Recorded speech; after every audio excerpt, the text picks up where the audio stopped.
السلام علیکم ورحمۃ اللہ تعالی وبرکاتہ نحمده ونصلی علی رسولہ الکریم اما بعد فاعوذ باللہ من الشیطان الرجیم بسم اللہ الرحمن الرحیم ان اللہ وملائکتہ یصلون علی النبی یا ایہا الذین آمنوا صلوا علیہ وسلموا تسلیما اللہم صلی علی سیدنا وشفیعنا مولانا محمد بارک وسلم صلاۃ وسلام علیک یا رسول اللہ صلی اللہ تعالی علیہ وسلم۔ نماز کے فرائض 7 ہیں: تکبیر تحریمہ، قیام، قرات، رکوع، سجدہ، قائد اخیرہ، خروج بسنعی۔ ان میں سے ہم نے رکوع تک تفصیلات سماعت کی۔ آج سجدوں کے حوالے سے جو مسائل ہیں اسے سماعت کریں گے۔ سجدہ کہتے کسے ہیں؟ کتنی چیزوں کو مل کر سجدہ ہوتا ہے تو دیکھ لیں۔ فرماتے ہیں پیشانی، ناک، دونوں ہاتھوں کی ہتھیلیاں، دونوں گھٹنے اور پاؤں کی انگلیاں زمین پر لگنا، یہ سجدہ ہے۔ یعنی یہ دونوں ہاتھوں کی ہتھیلیاں بھی ہیں، ناک بھی ہے، ناک کی جو نرم ہڈی ہوتی ہے یہ پیشانی ہے، اور آپ کے پیر کی انگلیاں مڑ جانا، اسے سجدہ کہتے ہیں۔ مسلم شریف کی ایک حدیث بھی ہے۔ سجدے کی حقیقت کیا ہے؟ سجدے کی حقیقت اتنا سمجھیں کہ جس جگہ ہم سجدہ کرتے ہیں اس جگہ پر ہماری پیشانی کا جم جانا، یعنی اس جگہ ٹکنا پیشانی جا کر۔ اگر ہم نے کسی ایسی چیز پہ سجدہ کیا کہ پیشانی ہماری ٹکتی نہیں ہے، جیسے کہ آگے مسئلے آئیں گے، کسی نرم چیز پہ سجدہ کیا، اسپنج والے گدے ہوتے ہیں جیسے، بہت نرم مسلح ہوتا ہے کہ آپ اس پہ دباتے چلے جائیں دبتا چلا جائے گا، تو پیشانی اگر یہاں پہ نہیں ٹکتی ہے تو سجدہ نہیں ہوگا۔ قرار آنا ضروری ہے، یعنی وہاں پہ ٹک جانا، یہ سجدے کی حقیقت ہے۔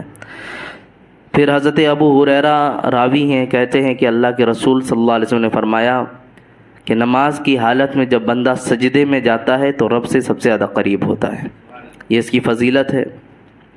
ساتھ ہی ساتھ فرماتے ہیں مسئلہ یہ ہے کہ اللہ کے سوا کسی کو سجدہ کرنا جائز نہیں، آیا وہ کتنا بڑا مفتی، فقیہ، عالم دین کچھ بھی ہو۔ جیسے کہ بعض لوگوں کا معاملہ ہے، پیر صاحب ہیں تو جا کر قدموں میں سجدے کے سر رکھ رہے ہیں۔ ابھی ایک بہت بڑا فتنہ ظریف چشتی کے نام سے بہت ابھرا ہوا ہے، ہر کوئی جانتے اپنے آپ کو بہت بڑا خانوادہ بتاتا ہے، ساری چیزیں ہیں، ہمیں اس سے کوئی کلام نہیں، لیکن جو حرکتیں اس کے سامنے ہیں، عورتوں کے سامنے جانا، ان سے سجدے کروانا، لوگ آ کر اس کے سامنے سجدے کرتے ہیں، تو یہ سراسر حرام ہے۔ سجدہ ہوگا تو صرف اللہ کو ہوگا اور کسی کو سجدہ نہیں ہوگا، یہاں تک کہ سجدہ نبی کو بھی کرنا جائز نہیں ہے۔ ہم ایسا نہیں کہ مدینہ منورہ گئے اور ربی کے روضے پر جا کر وہاں سجدے میں گر رہے، نہیں۔ اعلیٰ حضرت رضی اللہ عنہ کا یہی تو معاملہ تھا۔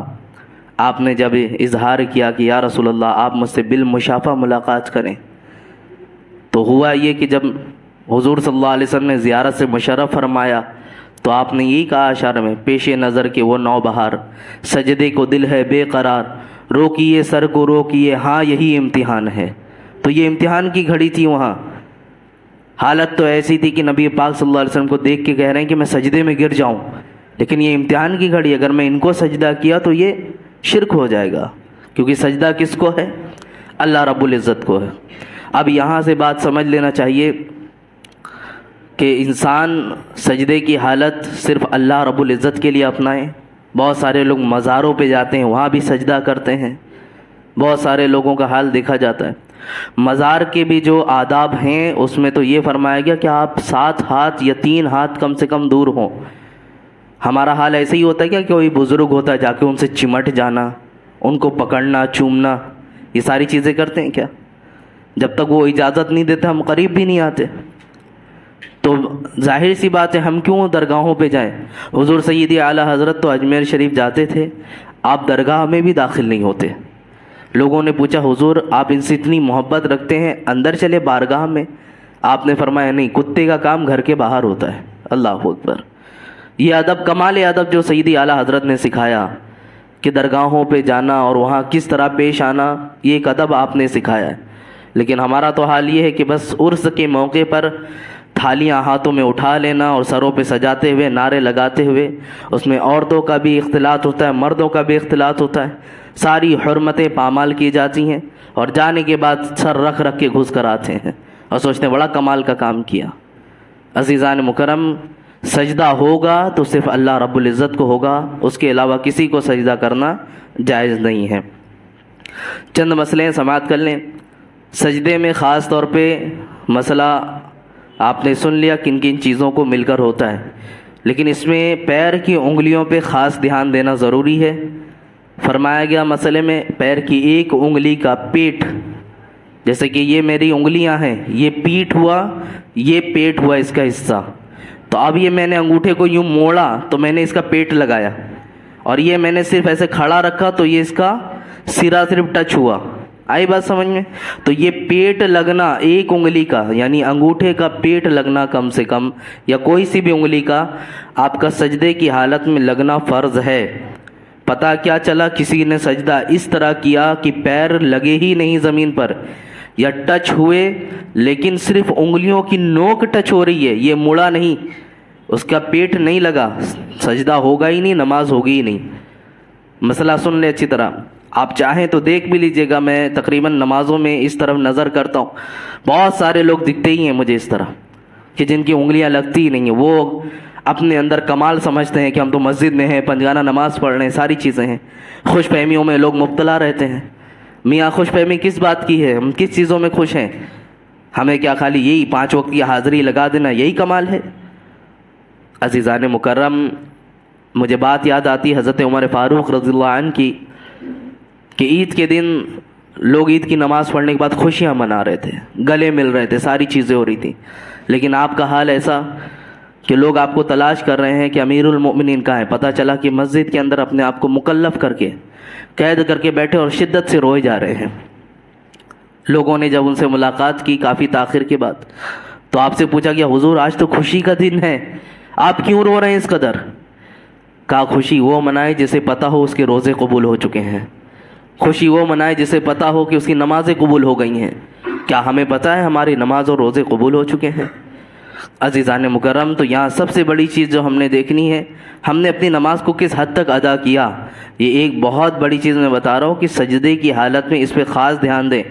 تو پیر کی ایک انگلیوں کا پیٹ لگنا فرض، 3 انگلیوں کا پیٹ لگنا یہ واجب، اور پوری 10 انگلیوں کا پیٹ لگنا یہ سنت ہے۔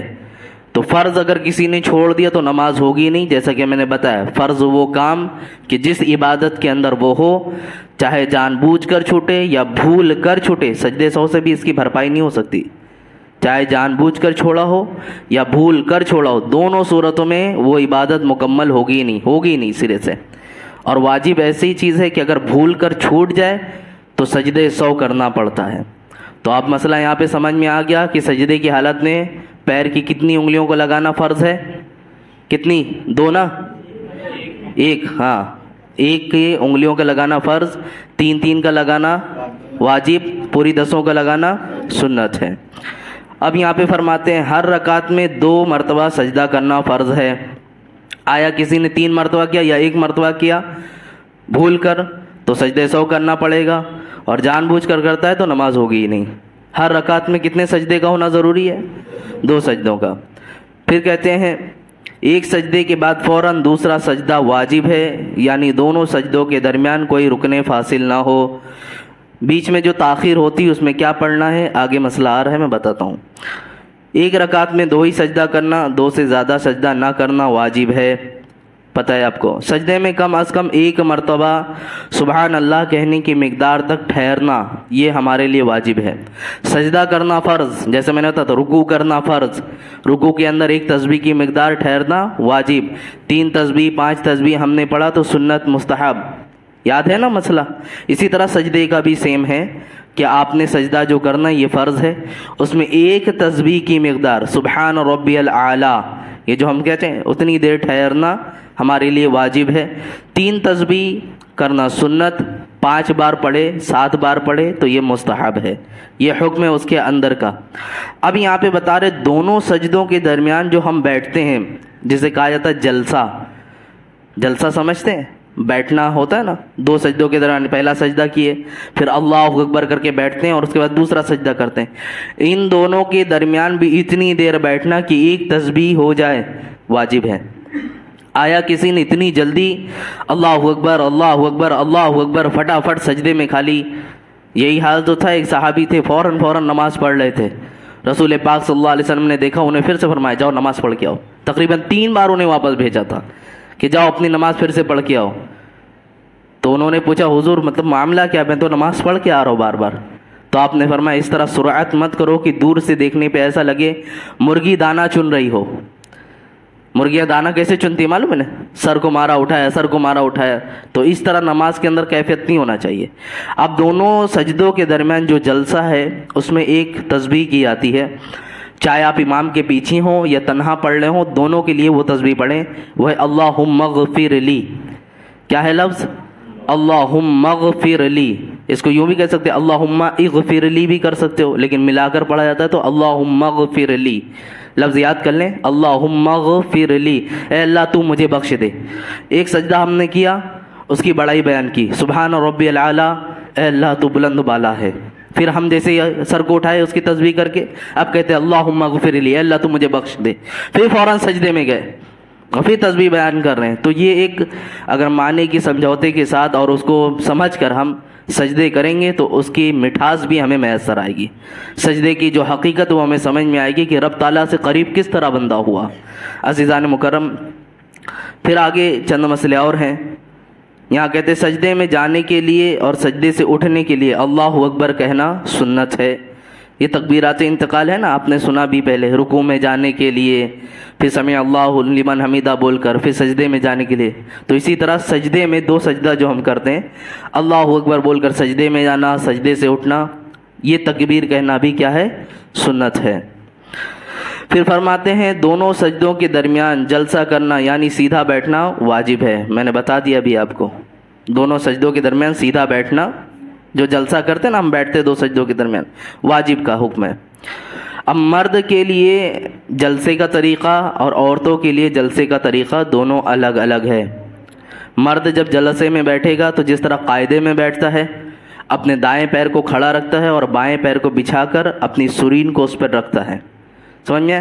اپنے پیچھے کے مقام پر رکھ کر اس پہ بیٹھتا ہے. بہت سارے لوگ دونوں پیروں کو کھڑے رکھتے ہیں, دونوں پیروں کو ایک کے دوسرے اوپر ایسے رکھ کر بیٹھ جاتے ہیں. تو یہ طریقہ غلط ہے. اصل طریقہ جو ہے وہ کیا ہے کہ اپنے دائیں پیر یعنی سیدھے پیر کو کھڑا رکھنا ہے اور الٹے پیر کو بچھا کر اس پہ بیٹھ جانا ہے. آئی بات سمجھ میں؟ دایاں بایاں سمجھتے ہیں, سیدھا الٹا پیر, تو وہی دماغ میں رکھیں. دایاں پیر یعنی سیدھا پیر, بایاں پیر یعنی الٹا پیر. تو سیدھے پیر کو کھڑا رکھنا ہے. کھڑا مطلب جس طرح آپ سجدے میں جاتے ہیں انگلیاں مڑی ہوئی ہوتی ہیں اس طرح موڑ کے کھڑا رکھیں.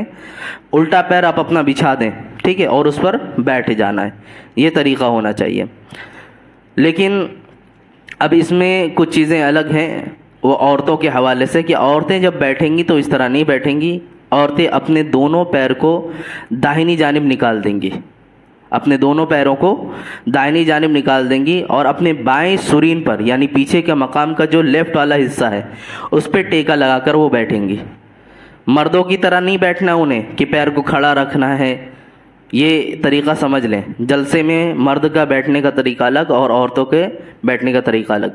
ساتھ ہی ساتھ اب انگلیاں جو ہوں گی یہ قبلہ رخ ہوں گی, یعنی آپ یوں رکھیں گے اور انگلیوں کو نہ بہت زیادہ پھیلائیں گے نہ ملا کے رکھیں گے, نہ ہی گھٹنے کو پکڑ کے رکھنا ہے. بہت سارے لوگ آگے گھٹنے کو پکڑے بھی ہوتے ہیں نا, ایسے ہاتھوں کو بالکل لٹکا دیتے ہیں. تو اس طرح لٹکانا بھی نہیں ہے آپ کو, اپنے گھٹنے کے سدھان پر اپنے حال پر انگلیوں کو چھوڑ دیں. یہ طریقہ ہونا چاہیے. پھر فرماتے ہیں سجدے میں جاتے وقت زمین پر پہلے گھٹنا رکھنا, پھر ہاتھ, پھر ناک, پھر پیشانی. سجدے میں جب ہم جاتے تو سب سے پہلے کیا لگنا چاہیے؟ ہمارا گھٹنا, پھر دونوں ہاتھ, پھر ناک, پھر پیشانی. اور اٹھتے وقت اس کے برخلاف, سمجھ میں, پہلے پیشانی, پھر ناک, پھر اس کے بعد ہاتھ, پھر گھٹنا. یہ طریقہ ہونا چاہیے ہمارا. بہت سارے لوگ ڈائریکٹ سجدے میں گر کر پھر پیر رکھتے ہیں.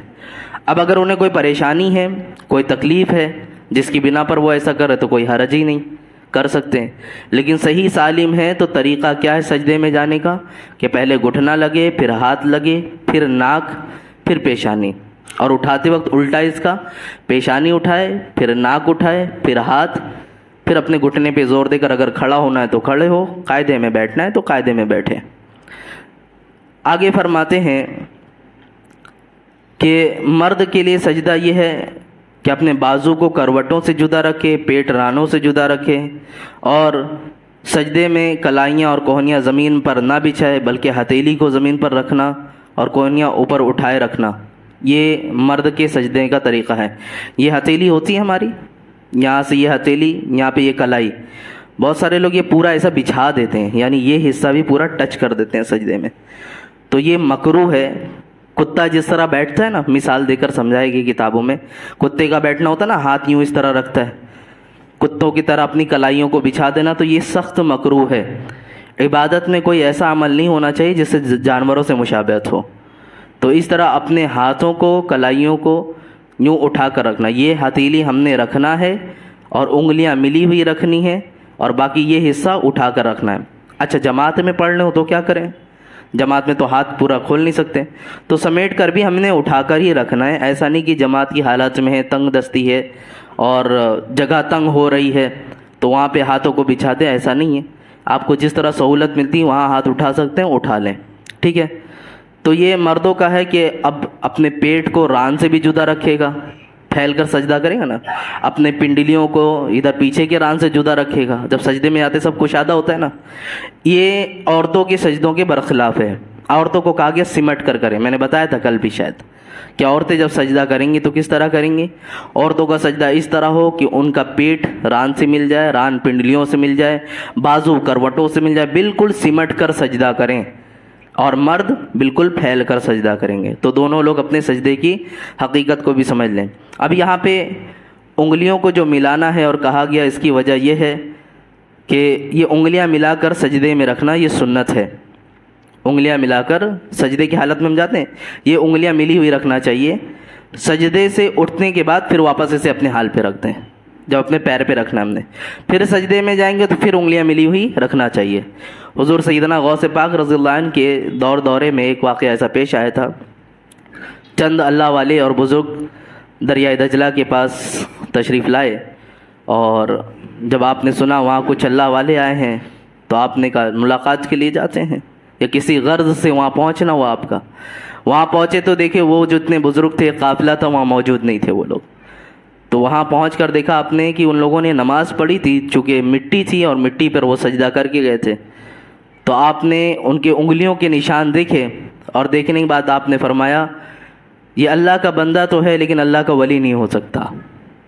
آپ نے فرمایا یہ اللہ کا بندہ تو ہے لیکن اللہ کا ولی نہیں ہو سکتا۔ بزرگوں نے پوچھا جو ساتھ میں تھے آپ کے، کہا حضور آپ ایسا کیوں فرما رہے؟ کہا ان کی سجدوں کی جگہ کو دیکھو، جہاں پر انگلیوں کے نشان ہیں، انگلیوں کے درمیان فاصلے نظر آ رہے ہیں حالت سجدہ میں۔ اور اولیاء کرام کا معاملہ یہ ہے کہ سنتوں کو بھی اس طرح ادا کرتے ہیں جیسا کہ فرض ادا کیا جائے، یہ اولیاء کرام کی عادت ہوتی ہے۔ تو یہ سنت کو ترک کرنے والا ہوا، لہٰذا یہ اللہ کا ولی نہیں ہو سکتا۔ تو یہ ایک بات بھی سمجھ میں آتی ہے کہ اولیاء کرام جو ہوتے ہیں، بزرگان دین جو ہوتے ہیں، ان کے حالات کیا ہوتے ہیں، وہ سنتوں کو امپورٹنٹ دیتے ہیں بہت، کہ کوئی بھی سنت چھوٹنے نہ پائے، کوئی بھی سنت ترک نہ ہونے پائے۔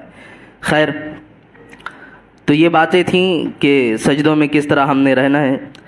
اب ایک چیز یہ بھی مسئلے میں سے ہے کہ سجدے سے اٹھتے وقت بہت سارے لوگ زمین پر ہاتھ دے کر اٹھتے ہیں، یا بہت سارے لوگ پورے اپنے پنڈلیوں کو، پیر کو پورا نیچے پٹک کر پھر اٹھتے ہیں۔ تو ہونا کیا چاہیے، طریقہ کیا ہو؟ تو حکم یہ ہے کہ جب آپ سجدے سے اٹھنے لگے تو آپ کا جو پنجہ ہوتا ہے، پیر کی انگلیاں، اپنے گھٹنوں کو پر زور دے کر پیر کی انگلیوں کے سہارے سے آپ اٹھیں، یہاں تک کہ پورا پیر نیچے نہ لگنے پائے، کیونکہ اس میں مشقت زیادہ ہے۔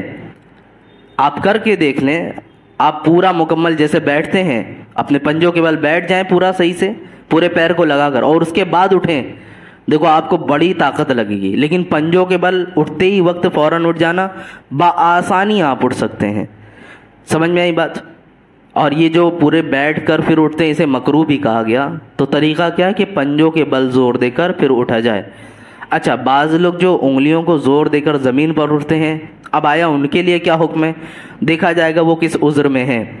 اگر انہیں اتنی تکلیف ہے کہ گھٹنے میں پرابلم ہے، پورا زور دے کے نہیں اٹھ سکتے، یا سخت موٹاپا ہے کہ وہ بغیر زمین پر ٹیک لگائے نہیں اٹھ سکتے، تو ان کے لیے کوئی حرج نہیں، بغیر کسی کراہت کے نماز ان کی ہوگی، وہ کر سکتے ہیں، ان کے لیے کوئی حرج کی بات نہیں ہے۔ آئی بات سمجھ میں؟ یہاں تک چند مسئلے اور ہیں، سماعت کر لیں۔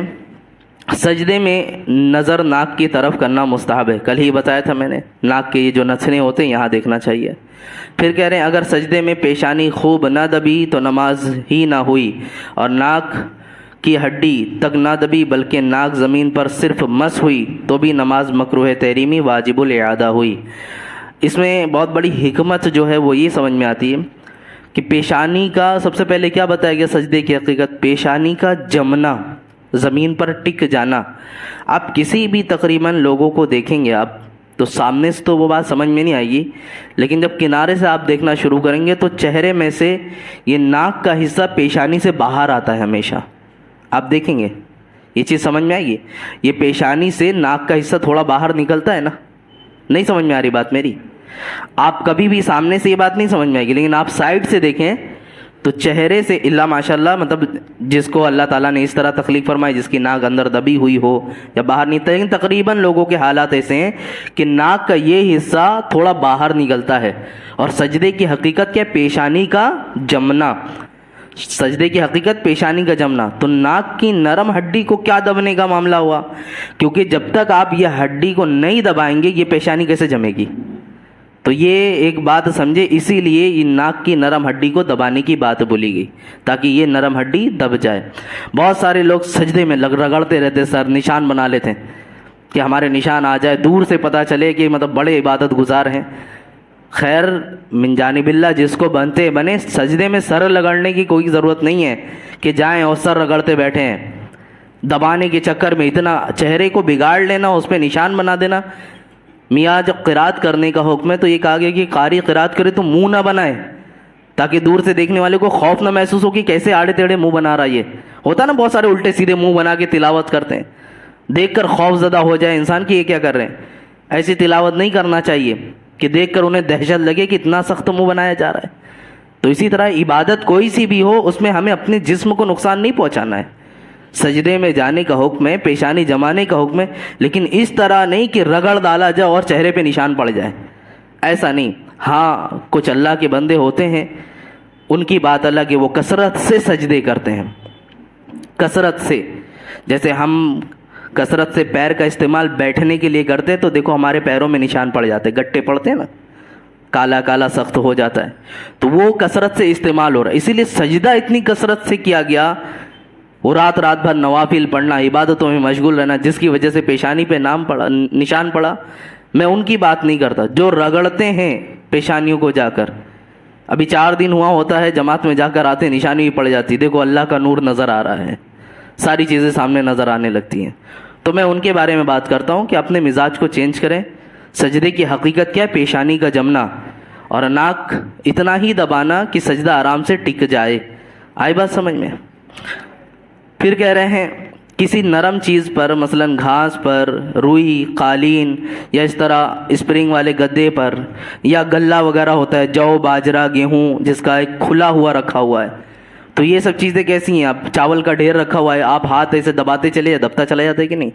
گیہوں کا ڈھیر رکھا ہے، آپ اس پہ، اب کوئی نماز پڑھ رہا تھا، جگہ نہیں تھی، اب ایسا کیا اس نے کہ میں نے سجدہ کرنا ہے تو اسی پر سجدہ کر رہا ہے، اب خالی ٹچ ہو گیا، سوچا نماز ہو جائے گی، تو نماز نہیں ہوگی۔ سجدے کی حقیقت پائی گئی، پیشانی کا جمنا پایا گیا، کیونکہ جتنا دباتا وہ دبتا چلا جاتا، تو جب تک تہ تک نہ پہنچے اور پیشانی ٹک نہ جائے سجدہ نہیں ہوگا۔ اچھا کبھی ایسی حالت آ جائے کسی کی کہ کہیں جگہ ہی نہیں ہے اور نماز پڑھنا ہے، وقت بھی گزرا جاتا ہے، جائے گا تو نماز کا وقت بھی چلا جائے گا، ایسی حالت آ جائے تو آپ کیا کریں؟ ایسی جگہوں پہ سجدہ کیا کرے؟ تو کہا کہ اپنے ہاتھوں پہ سجدہ کرے، یا ہاتھوں کو ملا کر، یا کہا گیا کہ اپنے دامن کو، جو آپ کا کرتا وغیرہ، اس دامن کو تیزی سے کھینچ کر اس کے اوپر سجدہ کرے۔ تو یہ الگ الگ طریقے بتائے گئے۔ بتانا یہ ہے کہ پیشانی کا جمنا ضروری ہے، یہ حالتیں نہیں بتانا مقصود ہے، بتانا یہ کہ جب تک پیشانی نہ جمے سجدہ نہیں ہو سکتا۔ اسی لیے جب تک ایسا عذر نہ آئے کہ ہم سجدہ نہیں کر سکتے، تکلیف بڑھ جائے گی، تب تک اشاروں سے نماز بھی نہ پڑھیں۔ ہاں ایسی ہے تکلیف، بہت زیادہ پریشانی ہے، تو شریعت اجازت دیتی ہے ان سب چیزوں کی۔ خیر اب یہاں پہ چند مسئلے اور ہیں، سماعت کر لیں۔ سجدہ زمین پر بلا حائل کرنا مستحب ہے، یعنی مصلی یا کپڑے پر نماز پڑھنے سے زمین پر نماز پڑھنا زیادہ افضل ہے۔ ہمارے یہاں تو قالینیں بچھی ہوتی ہیں، لیکن اس میں عاجزی پیش کرنا ہے کہ مولا میں اگرچہ باہر ایک گدی نشین ہوں گا، اگرچہ باہر میں تاجور ہوں، ساری چیزیں، لیکن تیری بارگاہ میں آنے کے بعد میری حقیقت کچھ بھی نہیں۔ اور اسی پاداش میں مسئلہ یہ بھی سمجھ لیں جو بغیر ٹوپی کی نماز پڑھتے ہیں، بہت سارے لوگ یہ مسئلہ جب سے سنیں نا بغیر ٹوپی کی نماز پڑھنا افضل ہے، تو یہ اس میں عاجزی کا ایک حکم ہے نا۔ آپ ٹوپی اتار کے کون سی عاجزی دکھا رہے ہو؟ آپ تو بال دکھاتے ہو کہ کس طرح کٹا کے آئے ہیں ہم، یہی ہے نا۔ آپ اس لیے کرتے ہو تاکہ ہماری ہیئر اسٹائل نہ بگڑ جائے۔ سخت جملے ہیں، کڑوے لگیں گے، لیکن حقیقت ہے۔ مسئلہ کیا ہے وہ سمجھیں۔ مسئلہ یہ ہے کہ آپ جو ٹوپی اتارنے کا حکم ہے وہ کس کے لیے؟ جب بھی کوئی سردار بنتا ہے یا کسی جگہ پر اونچے عہدے پر فائز ہوتا ہے، اسے اپنی گدی کے ساتھ ساتھ تاج بھی پہنایا جاتا ہے، دیکھا ہوگا نا آپ نے وہ ساری چیزیں۔ اسی طرح کوئی ایسا شخص جو ہمہ وقت ٹوپی لگاتا ہو، جس کے سر سے ٹوپی کا گر جانا ایک عیب کی بات لگتی ہو کہ میرے سر کیسے کھلا ہو گیا، لوگوں کے سامنے میں نے سر کو کیسے کھول دیا، اب ایسے شخص کا کہ میں لوگوں کے سامنے اگرچہ سر ڈھانک کر ہوں، یہ تاجور ہوں، یہ پگڑیاں ہیں، یہ دستار ہیں، ساری چیزیں، لیکن مولا میں تیری بارگاہ میں آنے کے بعد سب سے حقیر بندہ ہوں، اپنے سر سے اس چیز کو اتارا اور بغیر کسی حائل کے نماز پڑھ رہا، تو یہ اس کے لیے افضل ہے، یہ ان کے لیے مسئلہ ہے، نہ کہ ان کے لیے کہ بس آئے جمعہ کے دن ادھر ادھر دیکھا ٹوپی نہیں ملی تو بولے چلتا ہے۔ میاں اتنے بھاری فون رکھ کر گھومنے ہمارے لیے کوئی پریشانی نہیں ہوتی، 50 گرام کی ٹوپی بھی نہیں ہوتی، جیب میں رکھنا اتنا بھاری پڑتا ہے۔ مسجدوں میں آ کر تلاش کرنا ٹوپی ہے کہ نہیں ہے۔ میں تو یہ کہتا ہوں مسجدوں سے یہ مزاج ہی ختم ہو جانا چاہیے ٹوپیوں کا، یہ جو ٹوپیاں لگائی جاتی ہیں نا لا کے رکھے جاتے ہیں، یہ ختم کر دینا چاہیے۔ کیا ہم اتنے ہی مسلمان ہیں کہ ٹوپی بھی نہیں رکھ کے جیب میں گھوم سکیں؟ مجھے آپ بتائیں، اس قدر مسلمان ہیں ہم؟ آپ میں سے برا مت ماننا جو دوسری ٹوپیاں لگائے ہیں، میں آپ لوگوں کو ٹارگٹ اور نشانہ کر کے نہیں بول رہا ہوں، بولنے کا مقصد ہے جو ماحول، یہ ہماری مسجد میں ہی نہیں پورے ہندوستان میں جہاں بھی جائیں گے سب جگہ یہ ماحول ہے، ٹوپیاں لا کے رکھی جاتی ہے، لوگ استعمال کرتے ہیں۔ میاں آج یہ ٹوپی داڑھی کو لے کر اتنا لوگ چڑھ رہے ہیں، اگر سب لگا کے گھوم رہے ہوتے تو اللہ رب العزت ان کے دل پہ رعب ڈال دیا ہوتا۔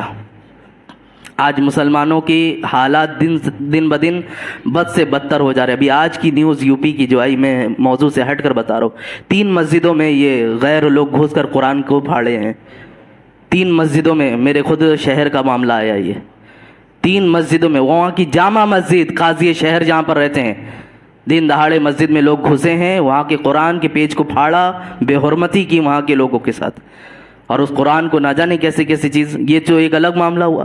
دوسرا، ایک دوسرے مولانا صاحب تھے، ان کے گھر کے سامنے تقریباً 50 کلو خنزیر کا گوشت لا کر پھینک گئے، 50 کلو خنزیر کا گوشت۔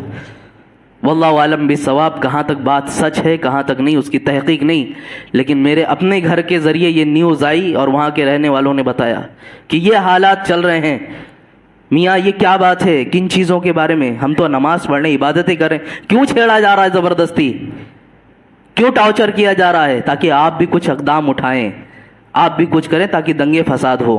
یہ صبر کا پیمانہ ہمارا لبریز کرنا چاہتے ہیں، اور یہ گھبرائے نہیں۔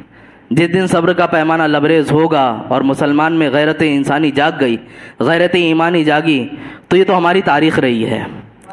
دشت تو دشت ہے، دریا بھی نہ چھوڑے ہم نے، بحر ظلمات میں دوڑا دیے گھوڑے ہم نے، تو تاریخ بھی یاد کرتی ہے۔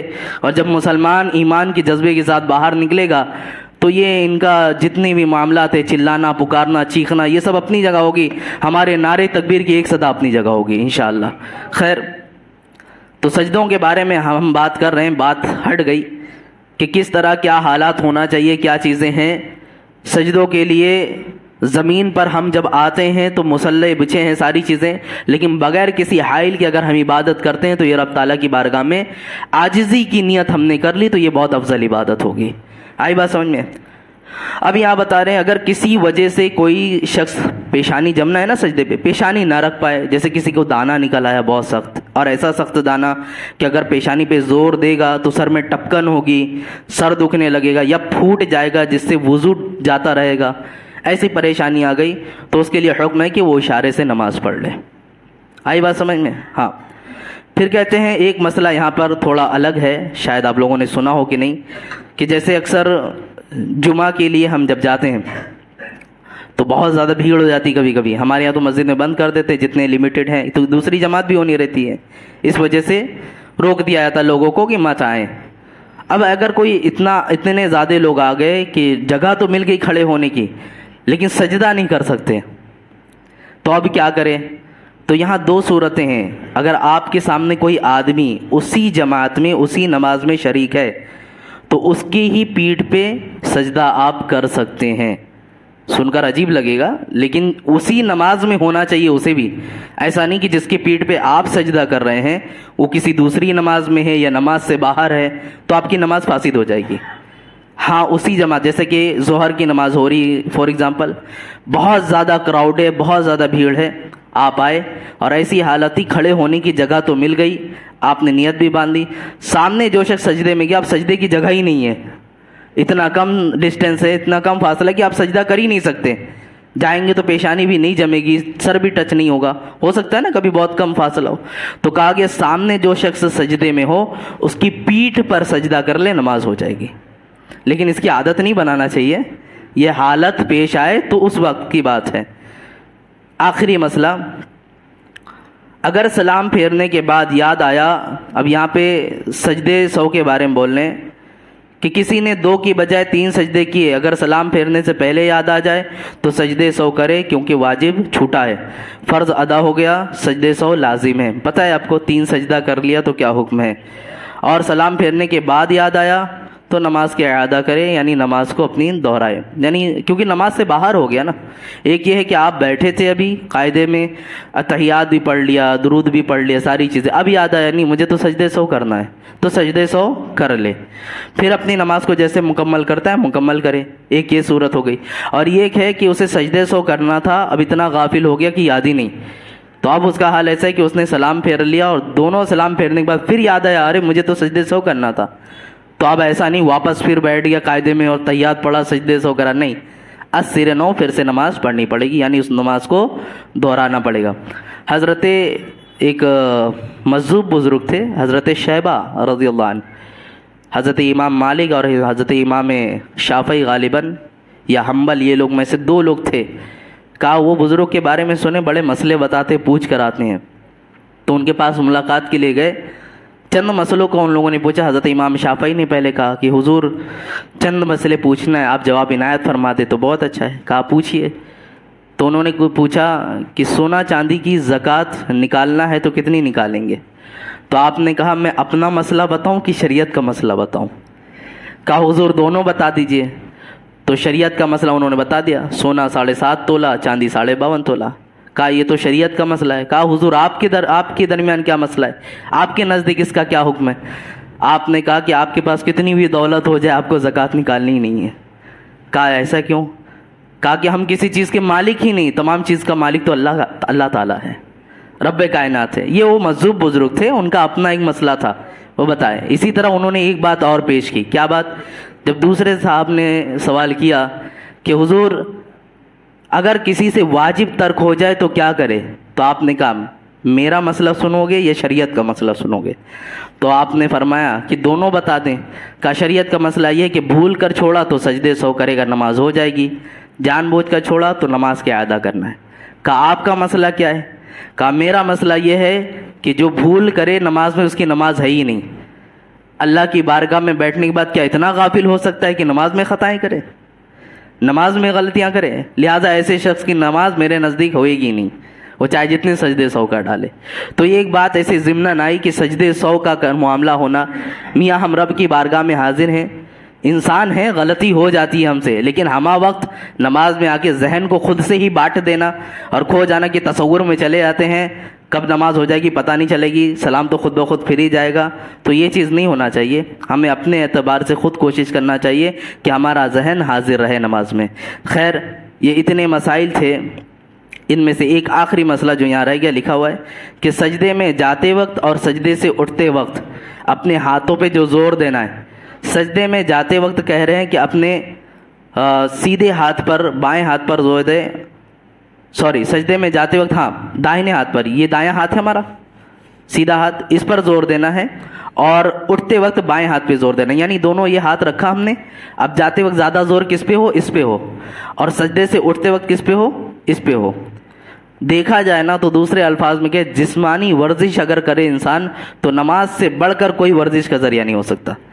یہاں آپ دیکھ لیں پیر کے ناخن سے لے کے پیشانی کے بال تک چیزیں حرکت کرتی ہیں, اور آپ دوسری جگہ ورزش کرنے جائیں گے آپ کا جسم تو حرکت کرے گا لیکن آپ کی زبان خاموش رہے گی, آپ کی آنکھ کا معاملہ اتنا نہیں ہوگا. لیکن یہاں نماز میں باضابطہ آنکھ کو بھی کہاں رکھنا ہے, زبان کو بھی کتنا ہلانا ہے, یہ ساری چیزوں کا استعمال ہے کہ نہیں. پراپر انسان اگر نماز ہی پڑھے تو کسی ورزش کی ضرورت ہی نہیں ہے. صحیح کہہ رہے ہیں ہم. یہ انسان جو اپنی کمزوری کی شکایت کرتے ہیں اور دن بھر چلنا ادھر یہ کرنا, کچھ نہیں, 5 وقت کی نماز پابندی سے سنت و نوافل کی رعایت کرتے ہوئے ادائیگی کی جائے تو انشاءاللہ جسم میں کمزوری آئے گی نہیں. یہ جسم کے لیے ایک بہت بڑی ورزش بھی ہے. اللہ رب العزت ہم سب کو صحیح طور طریقے سے نماز کی ادائیگی کی توفیق عطا فرمائے. اے پاک پروردگار عالم, جو کچھ اب تک بیان ہوا ہم سب کو اس پر کہنے سننے سے زیادہ عمل کی توفیق عطا فرما. مولا جانے انجانے میں میرے منہ سے قصداً سوًا کوئی بھی غلطی سرزد ہوئی ہے تو تیرے حبیب کا وسیلہ بنا کر دعا کرتے ہیں معاف فرما. مولا یہاں جتنے لوگ بیٹھے ہم سب کو اٹھنے سے پہلے بخشوں میں شمار عطا فرما. استغفر اللہ ربی من کل ذنب واتوب الیہ ان اللہ وملائکتہ یصلون علی النبی یا ایھا الذین آمنوا صلوا علیہ وسلموا تسلیما. اللہم صل علی سیدنا وشفیعنا مولانا محمد بارک وسلم صلاۃ وسلام علیک یا رسول اللہ صلی اللہ تعالی علیہ وسلم. سبحان ربک رب العزت عما یصفون وسلام علی المرسلین والحمد للہ رب العالمین وما علینا الا البلاغ. السلام علیکم ورحمۃ اللہ تعالی وبرکاتہ.